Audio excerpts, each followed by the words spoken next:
UP TET, C TET, super TET, गणित शिक्षण, गणित एवं शिक्षण विधि को हम कंप्लीट करेंगे। ठीक है, अब देखिए यहाँ पर आपका सिलेबस है। सबसे पहले हम संख्या पद्धति को समझेंगे, उसके बाद दशमलव और भिन्न, उसके बाद लघुत्तम समापन और महत्तम समापन, एलसीएम और एचसीएम।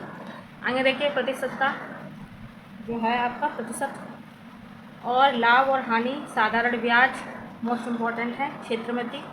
ठीक है, आगे देखिए सामान्य बीजगणित एवं सर्व समीकरण, सामान्य ज्यामिति, सामान्य सांख्यिकी, एक एक नियम भी करेंगे कंप्लीट। और उसके बाद आपका जो भाग 2 है इसमें है शिक्षण विधि, पेडागोजी टाइप। ठीक है, अब इसमें बस यही सब आएगा, एक दो प्रश्न बनेंगे इससे बस। ठीक है, चलिए बताते हैं। सबसे पहले नंबर 1 पे यूनिट, ठीक है, संख्या पद्धति। अब संख्या पद्धति में अंकगणित, संख्याओं का विज्ञान आता है। जरूरी है कि हम अंकगणित के अध्ययन की शुरुआत करते समय संख्या के गुणधर्म, विभाज्यता, संख्याओं के व्यवहार, संख्याओं के वर्गीकरण इत्यादि से परिचित हो गए, यही सब। ठीक है, अब यहाँ पर सबसे पहले हम देखेंगे दार्शनिक प्रणाली, या इसको हम डेसिमल सिस्टम बोलेंगे या दशमलव प्रणाली बोलेंगे। ठीक है, हमारे दैनिक कार्यों में जिस संख्या पद्धति का प्रयोग होता है उसे लिखने के लिए हम 0, 1, 2, 3, 4, 5, 6, 7, 8, 9 का प्रयोग करते हैं अनंत। ठीक है, इसलिए इस संख्या पद्धति को दार्शनिक संख्या प्रणाली कहते हैं। इसे हिंदू अरेबिक प्रणाली भी कहते हैं। हिंदू अरेबिक प्रणाली किसे कहते हैं?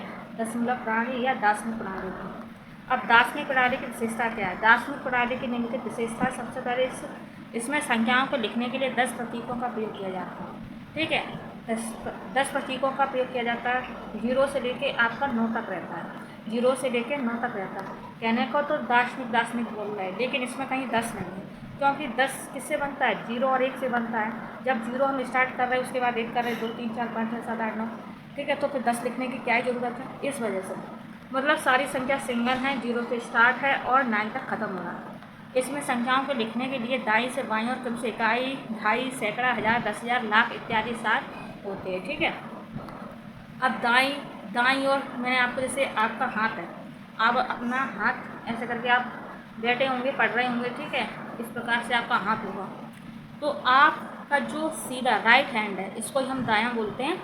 आप इससे डी बनाकर देखिए, आप डी ABCD की डी इस प्रकार से आपसे बनेगी, इस प्रकार से आपसे बन जाएगी। ठीक है, तो डी बन रही है तो ये वाला दायां, डी से दायां मतलब राइट, तो ऐसे आपको याद रखना है। ठीक है, और बी से बायां। अब ये जो आपका ये वाला जो लेफ्ट वाला हाथ होगा उससे आप डी बना रहे हैं, तो डी माने बायां, डी माने बायां मतलब लेफ्ट। ऐसे आप ये याद कर सकते हैं। कुछ बच्चों को याद नहीं होता स्टूडेंट को। ठीक है, मेरे प्यारे बहन भाइयों, अब देखिए थोड़ा सा, अब जैसे कि मैंने आपको बताया दाईं से बाईं, अब दाईं से बाईं मतलब ये वाला, तो इकाई जैसे कि कोई संख्या है 4, 5, 6, 7, 0। ठीक है, तो हम कहाँ से स्टार्ट करेंगे? हम दाईं साइड से स्टार्ट करेंगे। तो दाईं साइड में हमें क्या मिल रहा है? 0 मिल रहा है, तो हमारी ये हो गई इकाई, फिर हो गया ढाई, फिर हो गया सैकड़ा, फिर हो गया हज़ार, फिर हो गया 10,000, फिर हो गया लाख। ठीक है, इस प्रकार से। अब दाईं ओर से पहला स्थान 0 का था, दाईं ओर से दूसरा स्थान 7 का था, दाईं ओर से आप 3 था। ठीक है, ये सब मैंने आपको जस्ट अभी बताया। अब थोड़ा सा और समझेंगे। अंकों के मान देखिए, किसी भी संख्या में प्रत्येक अंक के कुल 2 मान होते हैं। कोई भी संख्या, उसमें प्रत्येक संख्या में कितने मान होंगे? 2 मान होंगे। कितने मान होंगे? 2 मान होंगे, वास्तविक मान एवं स्थानीय मान। कौन सा होगा? वास्तविक मान और स्थानीय मान। सबसे पहले हम जानेंगे वास्तविक मान, जो कभी नहीं बदलता है, वास्तविक। ठीक है, किसी भी संख्या का वास्तविक मान हमेशा स्थिर होता है। इसे जाति मान या अंकित मान अथवा शुद्ध मान भी कहते हैं। वास्तविक मान देखिए, वास्तविक मान एक महाराज है, नाम है वास्तविक। अब इन्हें शहंशाह भी बोल देते हैं, सम्राट भी बोलते हैं, राजा भी बोलते हैं, भूप भी बोलते हैं। ऐसे ये एक वास्तविक मान नाम के राजा हैं भाई। ठीक है, इनको ना जातीय बोलते हैं। क्या बोलते हैं? जातीय भी बोलते हैं, जातीय मान भी बोलते हैं, अंकित भी बोल देते हैं, इनको शुद्ध मान भी बोल देते हैं।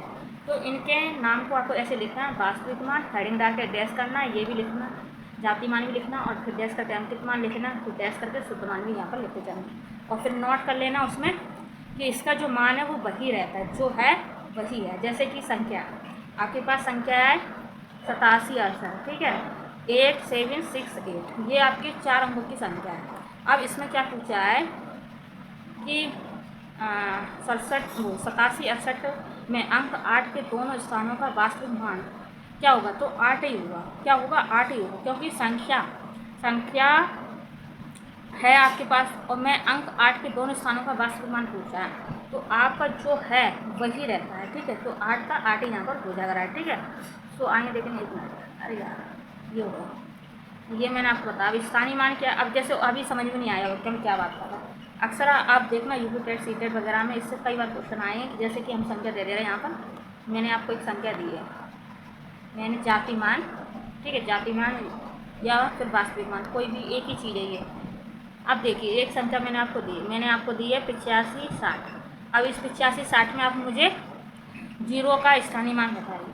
तो जीरो का स्थानीय मान आप क्या बताएंगे, जीरो बताएंगे। जो पूछा गया वही हुआ, ठीक है। अब जैसे कि मैंने 60 70 80 का पूछ लिया, ठीक है। एक मिनट, जैसे कि मैंने फिर से जाति मान पूछा, मैंने आपको क्वेश्चन दिया एक, बताइए 45 55 45 इतना। एक सेकंड, मैंने आपको बहुत सारे क्वेश्चन दिया, ठीक है। पहला 55 45, इसका जाति मान बताइए। मैंने आपको दिया 60 70, इसका स्थानीय या जाति मान बताइए, ठीक है। जाति स्थानीय मान मैंने आपको सब अभी जाति मान दे रहा है। तो क्वेश्चन है कि जाति मान बताओ आप 45 और 45 का, 45 और 45 का बताइए। तो आप वही बताएंगे। अब स्थानीय मान देखेंगे, देखिए किसी अंक का वह मान जो उसके स्थान विशेष के कारण होता है स्थानीय मान कहलाता है। संख्या 87 या 68 में 1 8 का स्थानीय मान कितना हो जाएगा, 1 8 का स्थानीय मान कितना, 1 8 का स्थानीय मान 8000, तो दूसरे 8 का स्थानीय मान 8 होगा। कैसे होगा अब देखिए, जैसे कि हम यहाँ से गिनेंगे इकाई ढाई सैकड़ा हज़ार, तो ये जो हमारा 1000 पे आ रहा, तो ये तो 8000 हो गया, 1000 पे पहुँचा तो 8000 हो गया। और इधर तो कोई है ही नहीं रहा इकाई, तो सिर्फ इकाई, ऐसे करके आप समझ लीजिए। अब जैसे कि यहाँ पर आप देख सकते हैं 1 8 का तो इधर पहुँच गया, और इतने पे आप लास्ट वाले 8 का पूछा तो इधर इतने पे आ गया 1000, 8000 पर आ गया, ठीक है। तो ऐसे आपको करना। आप संख्या के प्रकारों को समझेंगे। देखिए संख्या का विभिन्न संदर्भों में और अनेक प्रकारों से उपयोग किया जाता है। संख्या के निम्नलिखित प्रकार हैं। सबसे पहले हम जानेंगे परमेय संख्या। परमेय संख्या रेशनल नंबर, परमेय संख्या रेशनल नंबर, इनको हम P/Q के रूप में लिखी जाने वाली संख्या परमेय संख्या कहलाती है। इनको ना हम लोग P/Q में लिख सकते हैं, ठीक है, P/Q में लिख सकते हैं। तो ये परमेय संख्या है जहाँ P तथा Q पूर्णांक हो, ठीक है, Q शून्य ना हो, जो Q है ना वो शून्य ना हो, ठीक है। अब जैसे कि 0/1, ठीक है, बराबर 0, 4/1 बराबर 4, 4/7, 9/2, -3/8, -1/2 आदि, ये सब आपकी रेशनल नंबर है, ठीक है। अब सभी धन ऋण शून्य सम विषम भाज्य अभाज्य तथा क्रमागत आदि पूर्ण संख्या परमेय संख्या होती है। जितने भी हैं धन ऋण शून्य सम विषम भाज्य अभाज्य, ये सब आपकी परमेय है, क्योंकि हर के स्थान पर 1 लिखा जाता है। हर के स्थान पर क्या लिखा जाता है, 1। अब जैसे कि मैंने 0 बना दिया, 0 लिख दिया, तो इसको हम इसके नीचे हम 1 मान लेते, भले ही लिखा हो या नहीं हो। अब जैसे कि मैंने यहाँ पर 1000 लिख दिया, अब यहाँ पर हम क्या मान लेंगे, 1 मान लेंगे, भले ही लिखा हो ना लिखा हो, ठीक है। अब जैसे कि आगे बढ़ेंगे, एक परमेय संख्या को अनंत रूप में लिखा जा सकता है, और अनंत रूप में लिखी गई प्रत्येक संख्या का मान समान होता है, ठीक है, प्रत्येक संख्या का मान समान होता है। अब जैसे कि यहाँ पर 1/2, 2/4, 3/6, 4/8, 5/10 बराबर अनंत, तो हम बढ़ते चले जाएंगे। परमेय संख्या को सीमित दशमलव, जैसे कि 2/4 बराबर 0.5 आ जाएगा, इसका 1/8 बराबर 0.125 तथा आवर्त दशमलव संख्या। तो हम परमेय संख्या को सीमित दशमलव में भी कर सकते हैं। अब जैसे कि 4/3 बराबर 1.3333, ऐसे बढ़ता चला जाएगा। नोट यहाँ पर समझेंगे थोड़ा सा। दो परमेय संख्याओं के बीच अनंत परमेय संख्या होती है, 1/2 तथा 1/3 के बीच अनंत परमेय संख्या होती है दोस्तों, ठीक है। अपरमेय संख्या देखेंगे, इनको इरेशनल नंबर भी बोलते हैं, जो P/Q के रूप में नहीं लिखा जा सकती, ठीक है। दो भाई हैं, ठीक है, पहला था परमेय, अब दूसरा है अपरमेय। परमेय को पसंद था P/Q और अपरमेय को P/Q बिल्कुल नहीं पसंद है, ठीक है। अब देखिए उन्हें अपरमेय संख्या कहते हैं। जो संख्या P/Q के रूप में नहीं लिखाई जा सकती उन्हें अपरमेय संख्या कहते हैं, जहाँ P/Q धन पूर्णांक तथा Q शून्य हो, ठीक है। जैसे कि √2, √5, √8 और पाई जो है वो अपरमेय संख्या है। पाई क्या है, अपरमेय है। तो हम पाई चिल्लाने में लगे, आखिर पाई क्या है, पाई ये दोस्तों ये है पाई, ये पाई है, ठीक है। अब चलिए, अपरमेय संख्या को ना तो सीमित दशमलव और ना आवर्त दशमलव के रूप में लिखा जा सकता है, ठीक है।